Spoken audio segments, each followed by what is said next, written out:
Olá meus amigos, minhas amigas, sejam bem-vindos mais uma vez. Aqui é o Dr. Bruno Benigno, urologista que fala aqui de São Paulo, capital, e trazendo para vocês algumas novidades sobre o congresso que acabou de acontecer nos Estados Unidos, em Santo Antônio, no Texas, que é o Congresso de Urologia americano, o congresso mais importante na urologia mundial.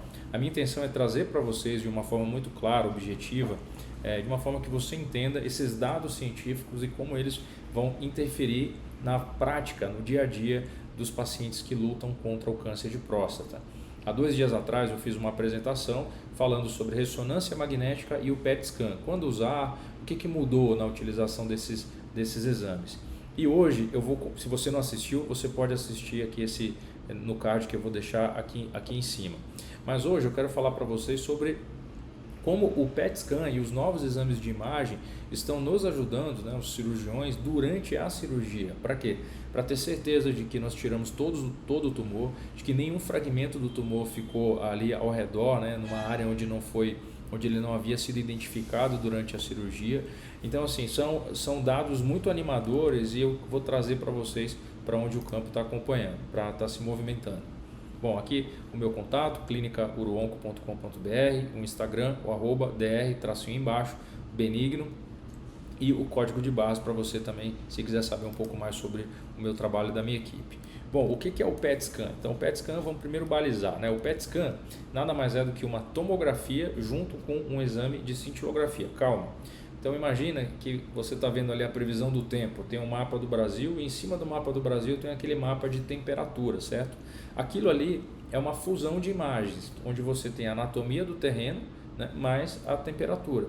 O PET scan nada mais é do que um gráfico de previsão do tempo do nosso corpo. Como ele age? Então o paciente faz ao mesmo tempo uma tomografia e uma cintilografia com esse contraste que é injetado na veia do paciente.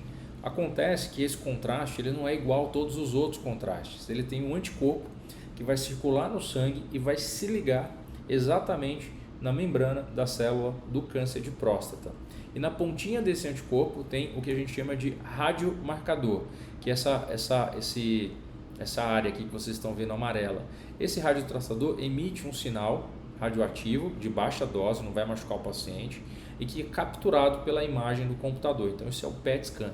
Isso é diferente do que uma tomografia ou de uma ressonância tradicional, porque ela é muito específica para o câncer de próstata. Então a pergunta é, e se nós conseguíssemos trazer esse exame para dentro da cirurgia? Será que se o cirurgião pudesse usar isso enquanto ele faz a cirurgia, será que isso pode ter algum resultado? Bom, então eu assisti uma aula do Dr. Robert Reiter da Universidade da Califórnia. Foi uma aula muito interessante em que ele fala que os principais papéis de uma cirurgia são detectar e remover todo o tumor de dentro do organismo do paciente, retirar também os gânglios comprometidos pela doença e evitar danos críticos a estruturas nobres como nervos, o esfíncter urinário e o próprio intestino. E aí, quando nós atingimos esses 3 resultados, nós chamamos isso de trifecta, que é remover todo o câncer, preservar a função sexual e preservar a continência urinária. Mas nem sempre é possível fazer um bom trabalho como esse. E aí existem os desafios da cirurgia. Um desses desafios é como ter certeza que nós identificamos todos os focos de tumor durante a operação.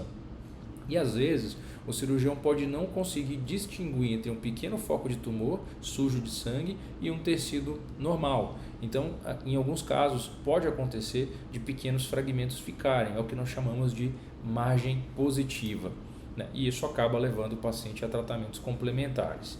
Bom, outro ponto é que para como melhorar isso, primeiro, trazer modelos de realidade aumentada, modelos tridimensionais da ressonância projetados dentro do campo operatório. Uma outra estratégia é fazer o que nós chamamos de radiocirurgia. O que é a radiocirurgia? Imagina que a gente injeta no corpo do paciente um contraste e esse contraste ele tem um material radioativo. Deixa eu só melhorar o enquadramento aqui. Tem um material radioativo e esse material radioativo vai ficar lá no tecido. E durante a cirurgia a gente consegue colocar um dispositivo que chama probe de radiação e ele vai emitir um sinal de som. Conforme eu vou chegando perto da área onde tem o tumor, ele aumenta o sinal de som. Então é como se fosse um detector de metais, Então você vai passando ali e o detector de metais apita, né, no lugar onde o foco da doença está, mesmo que o cirurgião não consiga ver aquele foco, ele não seja visível, né? E a ideia dessa radiocirurgia vem sendo aplicada na cirurgia com a fluorescência intraoperatória. E uma outra estratégia seria retirar o tumor, retirar a próstata e processar esse tumor imediatamente, logo ali enquanto o paciente estiver anestesiado, para ter certeza que tudo foi removido. Então, essas são as 4 estratégias principais. Bom, falando em termos de imagem, a gente tem muitos avanços já em andamento. E o mais importante deles é conseguir sincronizar as imagens tridimensionais desses modelos que são adquiridos de ressonância, de tomografia antes da cirurgia e projetar isso durante o campo operatório. Qual era o desafio até então? A sincronização dessas imagens. Então o cirurgião às vezes não conseguia manter essas imagens alinhadas. E é aí que vem os avanços da inteligência artificial nas plataformas de cirurgia robótica. Eu tive a oportunidade de testar também a 5ª geração do robô Da Vinci, né, que é a empresa que domina o mercado de cirurgia robótica no Brasil e no mundo. E essa 5ª geração tem 150 novos itens, novas funcionalidades. Dentre elas, uma funcionalidade é o feedback tátil. Então o cirurgião vai passar a sentir a textura do tecido, que não era possível com essas plataformas tradicionais que nós usamos no momento. E a outra possibilidade é um sistema de realidade de inteligência artificial que vai, entre aspas, ler a cirurgia, a anatomia do paciente e posicionar e sobrepor em tempo real e ajustar durante a execução do procedimento, tornando essa fusão de imagens ainda mais precisa.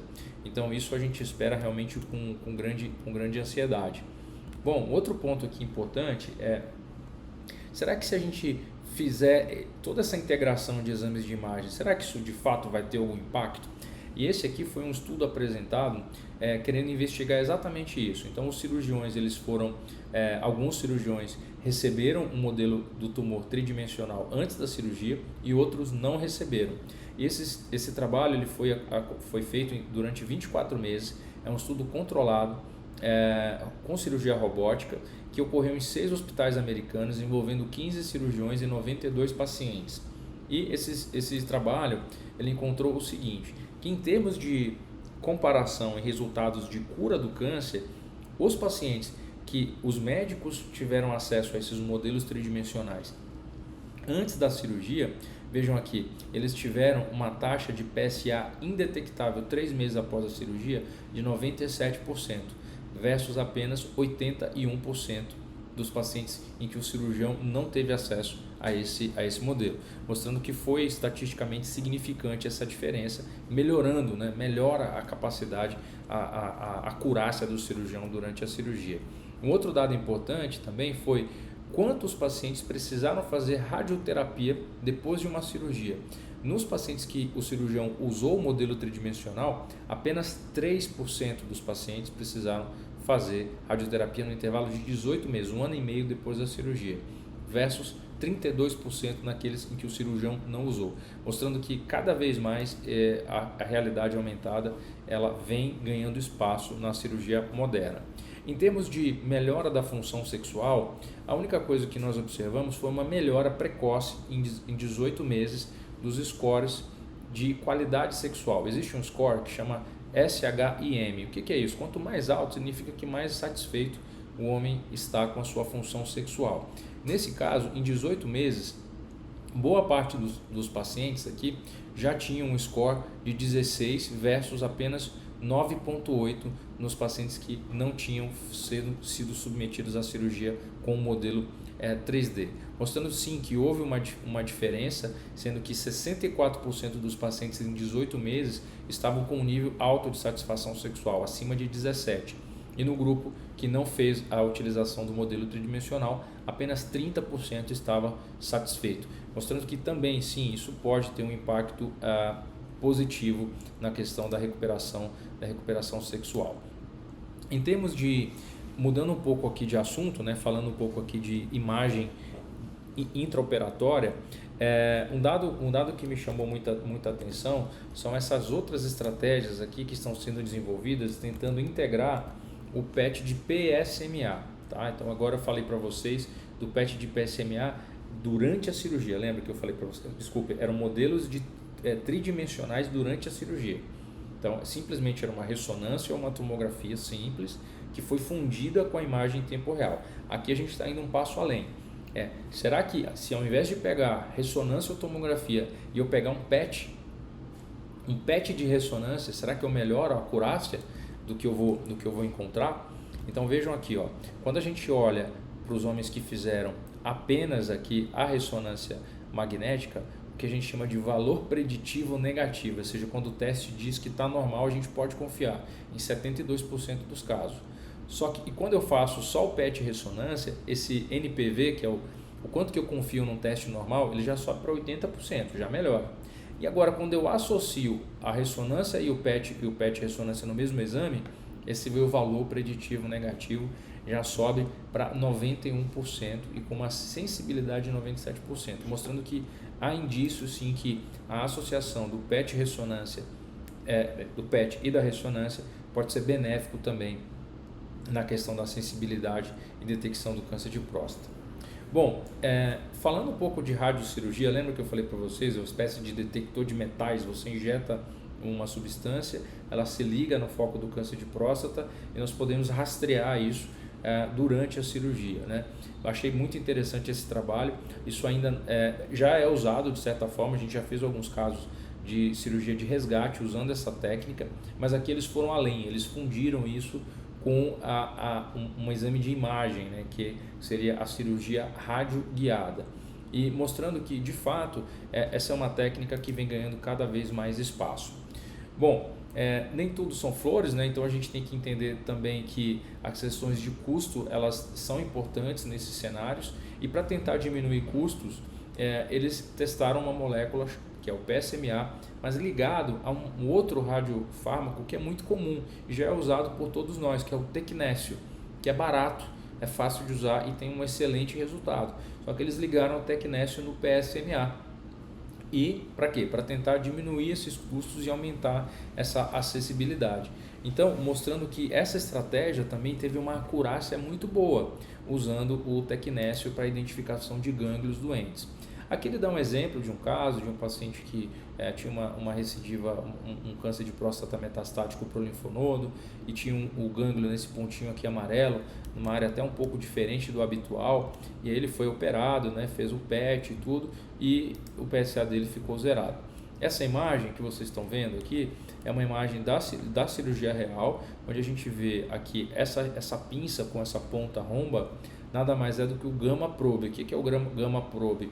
É aquele detector de metais. Então o paciente está anestesiado, está sendo operado, então a gente coloca essa sonda dentro do paciente e o aparelho aqui fora vai emitindo um sinal sonoro, e quanto mais intenso, mais alto esse sinal sonoro, mais a gente sabe que está perto dessa lesão.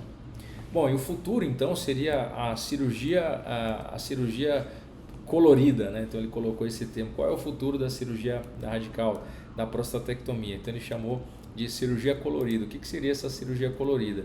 É a gente poder aplicar uma substância fluorescente, e essa substância fluorescente ser identificada mesmo ali em tempo real, sem precisar de uma projeção de imagem, né, 3D em cima da cirurgia.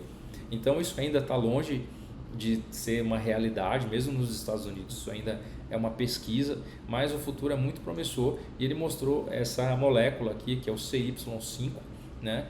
PSCA é diferente, essa molécula, e ela fica fluorescente, e ele demonstrou a efetividade desse método em modelos animais. Os experimentos aqui ainda não está na fase de experimento com humanos, mas isso aqui já em experimentos animais, em ratos de laboratório, isso já vem ganhando muito espaço, né, e mostrando que melhora também a visão do cirurgião do campo cirúrgico. Outra molécula também que vem ganhando espaço foi um estudo pequeno, ainda fase 1, chamada IS-002. O que é isso? A gente chama de fluoróforo. O fluoróforo é um agente que se liga também no PSMA. Então percebam que o PSMA é o que a gente chama ali de transportador, e a partícula é o payload, né? É o que de fato vai entregar. Então a ideia é jogar essa partícula fluorescente e durante a cirurgia a gente conseguir identificar esses focos aí bem evidentes dentro da próstata do paciente. E aqui já foi um teste, já um estudo fase 1 em humanos. Então, aquele primeiro estudo daquela molécula foi um estudo em pré-clínico, ou seja, ainda em animais. Já esse estudo é um estudo que mostra essa molécula ativa, né, no paciente com câncer de próstata, mostrando que quando o cirurgião escurece o campo e põe um filtro adequado, ele consegue ver esses pontinhos verdes que são os focos de tumor. Então, assim, super interessante. E aqui olha o dado interessante. Aqui o cirurgião acabou a cirurgia, tirou a próstata, vocês estão vendo essa área cruenta, vermelha, não dá nem para separar o que é o que. E aí ele aplica o filtro e vê que ainda tem um pontinho verde ali. Então o que ele faz? Ele vai lá naquele pontinho verde e retira. Então achei muito interessante isso. Bom, e o futuro, para não ficar muito longo esse vídeo, foi a aula da doutora Stacy Loeb, que é uma pesquisadora muito renomada no mundo do câncer de próstata, rim, bexiga, e ela trouxe para a gente como é que a gente pode melhorar, né, o papel desses novos biomarcadores, como identificar a agressividade, identificar de forma precoce o tumor, quais são os tumores mais agressivos, menos agressivos, e como o urologista vai passear por esse conhecimento. Então, tradicionalmente, nós usamos amostras de urina, sangue ou do próprio tumor. As análises de urina e as análises de sangue, o que tem ganhado muito espaço é a avaliação do DNA do tumor que circula no sangue. Esse DNA, que nós chamamos de DNA circulante tumoral, ele é filtrado do sangue do paciente e nós podemos fazer diversas análises para tentar dizer se aquele tumor é muito agressivo ou pouco agressivo. Então a gente tem um método chamado de PCR quantitativa, só para vocês saberem, tá? O TMA, que é o Tissue Microarray, que é uma espécie de microbiópsia de várias áreas do tumor. Nós temos o nCounter, que é uma espécie de contagem de nucleotídeos, que são fragmentos de proteína alterados. Nós temos aqui os sequenciamentos de painel de RNA, que é aquela substância que existe entre o DNA e a proteína. Então a gente pode analisar o RNA e também os painéis de genômica, além, claro, do tradicional análise do tecido, que a gente chama de hibridização in situ. Por que isso? Por que isso aqui é importante? Parece uma coisa do outro mundo. É que quando um médico olha um tumor no microscópio, ele precisa dizer para o paciente, esse tumor é agressivo? Qual a chance de voltar? Qual o melhor tratamento para esse tumor? E hoje nós usamos basicamente dados clínicos, idade, o valor do PSA, histórico familiar, a raça do paciente, o tipo de tumor pelo microscópio, mas essa análise é uma análise que não é tão profunda. E hoje, com o poder computacional disponível, nós podemos ir para um outro nível de análise e conseguir dar dados muito mais refinados e individualizados para um determinado paciente. Portanto, é para esse lado que a medicina caminha. E ela começa dizendo, mostrando um trabalho de um pesquisador. Esse trabalho aqui é um slide muito conhecido, muito citado por vários. Todo mundo que vai dar uma aula de genética no câncer de próstata coloca esse slide, que é o slide do Dr. Pritchard. Ele foi publicado alguns anos atrás, se não me engano foi em 2019, e que mostra que 12% dos pacientes que têm câncer de próstata e que têm metástases, eles têm uma alteração em genes bem específicos, que são os genes que reparam, que consertam o DNA. Então você imagina, a célula teve o DNA danificado, tem que ir lá alguém e consertar. Esses genes eles precisam estar funcionando. Quando eles funcionam, a célula não morre. Quando eles param de funcionar, a célula ela tem um problema. Então a gente consegue dar drogas que inibem esses enzimas que reparam o DNA. E essas drogas que inibem o reparo do DNA, elas podem favorecer uma destruição do câncer mais rapidamente. Então, esses testes, eles não são feitos de rotina, porque são testes ainda caros, né? E só 12% da população com metástase tem. Então, você pode dizer, olha, então, na verdade, 88% dos pacientes não tem essa mutação. Então, como escolher quem são os pacientes que precisam ou não ser testados? Então, primeiro, característica do tumor do câncer de próstata. Quem tem câncer de próstata de alto risco, localizado, com gânglios ou com metástases, devem fazer. Tá? Para aqueles pacientes que têm um risco intermediário e têm o Gleason 7, né? E que tem um padrão chamado cribiforme, está lá no seu laudo de biópsia, esse tumor ele precisa também ser testado. Tá? Pacientes que têm histórico prévio, né, o paciente teve um câncer de mama, sim, pode existir câncer de mama em homens. Se ele teve também um tumor pancreático, um tumor coloretal, um tumor de estômago, um tumor urinário do trato alto, glioblastoma, então tem uma série de tumores que também podem levar o médico a pedir o teste para aquele determinado paciente. Ou se ele tem um histórico familiar, por exemplo, pessoas que são de origem judaica, né, são da religião do judaísmo e são de uma região chamada Askenazi, são os judeus Askenazi. Essa população ela tem mais risco de determinadas mutações. Histórico familiar de mutação desses genes, o BRCA1, BRCA2, né? Ou então se você tem dois parentes próximos que tiveram câncer de próstata ou câncer de mama, todos esses são fatores que vão levar o seu médico a poder pedir um teste desse chamado teste genético. Tá, mas obviamente não é fácil decorar tudo isso, né? Então imagina um médico que tem que ali no dia a dia ter que fazer tantas coisas e lembrar item por item, realmente fica difícil. Então, para facilitar o nosso trabalho, eles criaram, deixa eu voltar aqui para vocês, eles criaram esse site aqui que chama alex.guide, tá? O alex.guide, o médico entra lá simplesmente, você pode fazer o seu, site é gratuito, né? Vou passar o próximo slide, está aqui, ó, alex.guide, você pode escanear esse código de barra, está em inglês, mas é fácil, é só você pedir para o tradutor do seu navegador fazer a mágica aí para o português, se você não tiver familiaridade, e vai colocar, eles vão fazer algumas perguntas para você, e no final do teste vem um resultado, olha, o seu teste, você tem um risco maior de ter mutações, estar dentro desses 12%, logo você deveria fazer esse teste, ok? Então chama Alex. E além disso, o teste dispõe de um material educativo ali muito rico, né? É um material interessante também para profissionais de saúde, aqui não é tanto para pacientes. E aqui é um slide só para mostrar que existem também implicações legais, né? Existe um termo que o seu médico precisa oferecer para você sobre a privacidade dos seus dados genéticos, com quem esses dados serão compartilhados, se a sua seguradora de saúde vai ter ou não acesso a esses dados de saúde. Então tem toda uma questão legal que ainda precisa avançar também para saber o que nós podemos ou não podemos fazer com esses dados, né? Claro, dos pacientes, né? Quais são os limites éticos de utilização desses dados. Então isso é muito importante. Bom, existem basicamente 3 resultados possíveis num teste como esse, né? Um teste pode vir negativo, então você não tem a mutação. O teste pode vir positivo, então você tem a mutação. E pode vir uma coisa que nós chamamos de VUS, que é a variante de significado incerto. O que significa isso? Significam genes que estão alterados, mas hoje a ciência não sabe o que eles vão causar. E existe muito isso nesses resultados.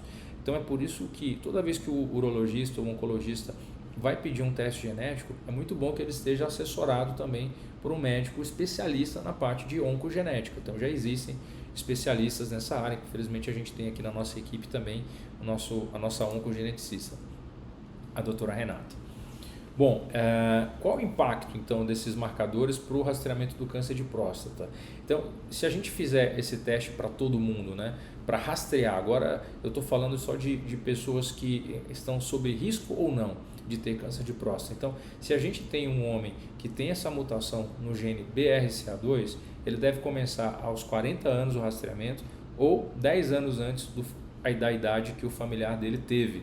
Tá? Então, isso é um dado muito importante, isso vai nos ajudar a guiar o momento exato de começar a rastrear esses homens. Então, quem tem câncer de próstata, quem tem esse gene BRCA2 mutado, tem mais chance de ter câncer de próstata, tem mais chance de ser diagnosticado com câncer numa idade jovem e tem mais chance de ter uma doença clinicamente agressiva. Tá, e para tentar envelopar tudo isso, o Dr. Cheng ele publicou essa tabela sugerindo o seguinte: se você tem o BRCA2 mutado, você fez o teste, veio alterado, e você tem menos de 49 anos e o seu PSA deu maior que 1,5, você deveria fazer uma ressonância e uma biópsia. Então ele fala que se o homem é jovem, o PSA dele já é acima de 1,5 e ele é mutado, você já pode pedir uma biópsia para ele. Já se ele tem entre 50 e 60 anos, você só vai pedir biópsia se o PSA dele chegar acima de 2. E para homens entre 60 e 70 anos, se o PSA dele passar de 2,5. Então isso ajuda, por exemplo, o médico a tomar a decisão. Olha aqui, esse paciente, digamos, ele tem 45 anos, o PSA dele é menor que 0,75. O que eu vou orientar? Repetir o PSA e fazer o toque retal uma vez por ano. Agora olha esse outro, ele tem entre 50 e 59 anos e o PSA dele está entre 1 e 2. O que eu vou orientar? Considerar uma biópsia, biomarcadores ou uma ressonância e talvez repetir o PSA anualmente. Ele não vai direto para a biópsia, então isso ajuda muito a nós médicos. Esse aqui é um gráfico mostrando que em laranjado é a incidência de câncer de próstata em 10 anos, o risco, né, de apresentar o câncer de próstata em 10 anos nos homens que têm a mutação versus os que não têm a mutação, mostrando claramente aqui que há um aumento do risco. Esse slide mostra que as principais guidelines, que são os principais manuais internacionais de urologia, já recomendam de forma padrão, fazer esse teste genético para os homens que têm metástases. Isso aí já está bem estabelecido, tá? Então, essas aqui são as implicações do teste. Então, um teste numa doença inicial, ela vai ter pouco desdobramento, mas uma doença avançada, ela pode inclusive levar a implicações de risco de você ter outro câncer ou mesmo orientar os seus familiares a respeito do risco deles de desenvolverem câncer. Então, quais são as implicações práticas de fazer um teste genético para homens com câncer de próstata? Primeiro, para o próprio paciente. Então, ele saber o seu risco de ter outros cânceres e também saber se aquele câncer que o paciente tem é mais ou menos agressivo. 2. Tem implicações para escolher tratamentos. Então, nós já sabemos que homens que têm metástases e o câncer de próstata com essa alteração dos genes do reparo do DNA podem se beneficiar de uma droga chamada olaparib, tá? Tem outras drogas parecidas, podem se beneficiar. Então, pode ajudar a guiar tratamento. E a terceira implicação é o que nós chamamos de teste de cascata, que é você descobre que tem a mutação e nós vamos rastrear isso também nos seus filhos, nos seus irmãos, para saber se eles também estão sob risco. Então, muito importante. Bom, para finalizar, não ficar muito longo, esse aqui foi um teste, um estudo interessante que ao invés de o médico aplicar o teste, eles fizeram um jogo, uma espécie de jogo onde o próprio paciente faz o self-counseling, ele mesmo se avalia. E basicamente aqui esse teste mostrou que esse aconselhamento feito por um sistema digital foi tão eficiente quanto aquele que é feito com rastreamento por um médico especialista. Então, mostrando que essas perguntas elas podem ser feitas à população numa grande escala, né? Ou seja, um médico consegue atender, vamos dizer, no máximo 20 pessoas por dia. Já um sistema como esse pode interagir com 20 mil, 200 mil pessoas por dia. Então, a escala realmente para rastreamento desses sistemas digitais pode ser muito interessante. E para concluir, bom, os testes de mutação genética, eles são importantes em grande proporção para os homens com câncer de próstata e também esses resultados eles podem ter repercussões importantes desde o rastreamento da doença, né, até para o próprio paciente que já tem a doença e quer saber a agressividade e para os seus familiares, né. Existem avanços tecnológicos que estão sendo implementados e a gente cada vez mais vai trazendo novidades. Eu percebo que a coisa avançou demais nesses últimos anos, mostrando que cada vez mais nós estamos personalizando o tratamento. Para você que ficou aqui até o final, deixa seu comentário agora aqui até o final, escreve aqui no comentário, fiquei até o final, quero mais, ou então fiquei até o final, fiquei com dúvida, mas escreve aqui embaixo para eu saber que você ficou até o final desse vídeo. E muito obrigado mais uma vez aqui pela sua atenção. Eu realmente espero que trazer esse conhecimento de uma forma, eu tentei fazer o mais objetivo, claro, possível, sem cheio de termos técnicos e médicos, mas eu acho muito importante difundir essas informações, porque as pessoas bem informadas elas vão tomar melhores decisões, elas vão chegar mais preparadas para tomar uma decisão muito importante, que é qual o melhor tratamento e mais, né, qual o risco de desenvolver câncer, qual o risco do seu familiar também desenvolver câncer, e vocês entenderem como nós cirurgiões também não paramos, né? Estamos sempre tentando melhorar a qualidade ainda mais, né, da cirurgia e não nos contentamos apenas com os avanços que nós já temos hoje. Assim, nós queremos cada vez mais melhorar a qualidade da cirurgia para entregar isso para os nossos pacientes. Então, mais uma vez aí, pessoal, muito obrigado, agradeço a atenção e até a próxima. Tchau, tchau.